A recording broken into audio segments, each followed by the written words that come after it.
Hola mis queridos turcofans, sean bienvenidos a un nuevo video. La reseña y análisis del avance 1 del capítulo 70 de Yellow Chapkini es lo que les estaré compartiendo en esta ocasión. Para este viernes tendremos en el guión del episodio confesiones, reclamos, cambios de estrategia, verdades completas y probablemente más verdades a medias que nos seguirán dejando con más preguntas que respuestas. Al final del capítulo 69, Ferit siguió a Safed y fue a parar directo a donde estaban Seyran y Tariq, protagonizando una escena que establece otro paralelo con la primera temporada. Ya en este avance están los pistachos en el auto, en lo que parece ser parte del desenlace de la escena que les acabo de mencionar. Es muy notable la molestia de Ferit por lo sucedido, aunque creo que en esta ocasión se está comportando bastante ecuánime, bastante bien, teniendo en cuenta su historial de reacciones impulsivas y explosivas en situaciones similares en el pasado. Seyran, por su parte, también está visiblemente afectada y en un intento por explicarse y hacerle entender su situación a Ferit, ella le dice: ya no puedo soportar lo que estoy viviendo, no puedo hacerle frente, necesito ayuda y por eso fui al psiquiatra hoy. Como les he mencionado en otros videos, por lo visto nos han traído de vuelta a la fase en la que los pistachos se ocultan cosas. Por el motivo o la justificación que sea, se han estado mintiendo y las consecuencias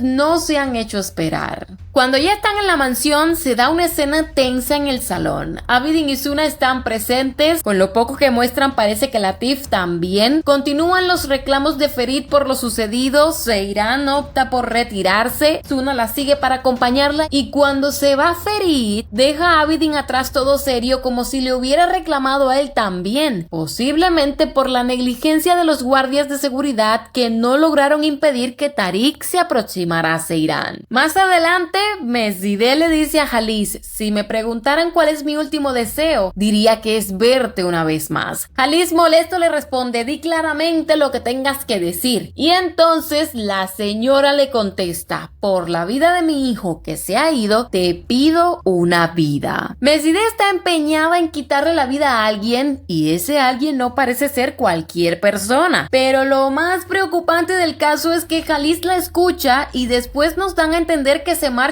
todo serio, pensativo y cabizbajo, como si estuviera considerando la petición de esa mujer, como si no hubiera sido capaz de detenerla. Esto me hace creer que hay posibilidades de que otra vez se ponga en duda el nivel de autoridad del gran Khalis Korhan, un hombre que no ha hecho más que proclamarse a sí mismo invencible, pero que en momentos críticos se ha visto de manos atadas sin poder resolver los problemas, incapacidad que no ha hecho más que mostrar las fisuras de alguien que se jacta de su poder y que en sentido general me molesta mucho porque ha afectado a otros personajes significativamente y me parece una rotunda incongruencia del guión. A continuación, Gulgun está sentada en su cama y a su lado está Orhan durmiendo. Ella se encuentra en un estado tal que pareciera que su conciencia no la deja en paz. Seguido, Ferit está en la terraza de su habitación con Seyran y aquí sucede algo importante porque él finalmente decide contarle a su esposa que existe la posibilidad de que la madre de Akin no haya muerto. La noticia no será del agrado de Seyran. Al escucharla se queda un tanto pasmada, diría yo, intentando procesar la información y todo lo que esto le genera. Luego aparece Ifakat junto a Chef Mus en una escena que muestra lo frívola que es esta mujer aún después de haber acabado con la vida de su hermana, y lo mismo ríe que llora, comportándose como alguien que no está mentalmente bien. Casi al final, Gulgun está junto a Khalis diciendo: hice algo muy malo, dando a entender con esto que ella misma le confiesa sus malas acciones. Después, afligida, se arrodilla en señal de arrepentimiento y luego la vemos sentada en la cama mientras escucha la reprimenda de Khalis que le dice: ¿cómo pudiste hacer algo así? Resulta que el enemigo ha estado más cerca de lo esperado. Sobre esta supuesta confesión de Gulgun, diré que tengo dudas respecto a si es ella quien decide decir la verdad verdad voluntariamente o si se verá obligada por las circunstancias, ya que por ejemplo en el capítulo 69 se vio que el cambio de actitud que tuvo hacia Hatuch y el hecho de que insistiera tanto en salir de la mansión con ella levantó sospechas en Halis, quien más bien se mostró serio y extrañado por el comportamiento de su nuera, lo que refuerza el pensamiento de que las razones detrás de su confesión pueden ser varias. Posteriormente vemos más de la reacción de Seyran al enterarse de la noticia que le da Ferit, mientras escuchamos que dice: "Crees que estoy dormida, pero mientras estoy sobre tu pecho, escucho tus latidos. Mientras aún tenemos tiempo, intento crear hermosos recuerdos contigo". Acto seguido, ella desconsolada rompe en llanto. Se escucha de fondo que Ferit dice que él conoce a su esposa y sabe que algo le pasa. Luego directamente la confronta diciendo: "¿Me estás ocultando algo?". Seyran, un tanto vacilante, le pregunta si quiere escucharlo, como si fuera a revelarle lo que le oculta en ese momento. Y lo último que nos muestran es que ella, muy angustiada, está con las manos en la cabeza, mientras Ferit la acompaña para apoyarla y consolarla. Mis queridos turcofans, por lo visto los guionistas van más que en serio con el tema de la enfermedad de Seyran, aunque por momentos veamos muchas contradicciones y parezca que están perdidos en la trama. Probablemente en este capítulo el estado de salud de la chica será revelado. Sin duda alguna el impacto de la noticia va a ser muy fuerte y entre tantas cosas nos falta ver qué hará Tariq con esta información. ¿Hasta dónde será capaz de llegar ahora que se ha dado a la tarea de salvar a Seyran? Cuéntenme en los comentarios sus opiniones y teorías sobre lo que creen que va a suceder. Si les ha gustado el video, porfa apóyennos con un like y suscríbanse al canal para que no se pierdan nuestro contenido. Yo soy Meli, agradezco su atención y me despido de ustedes hasta un próximo video.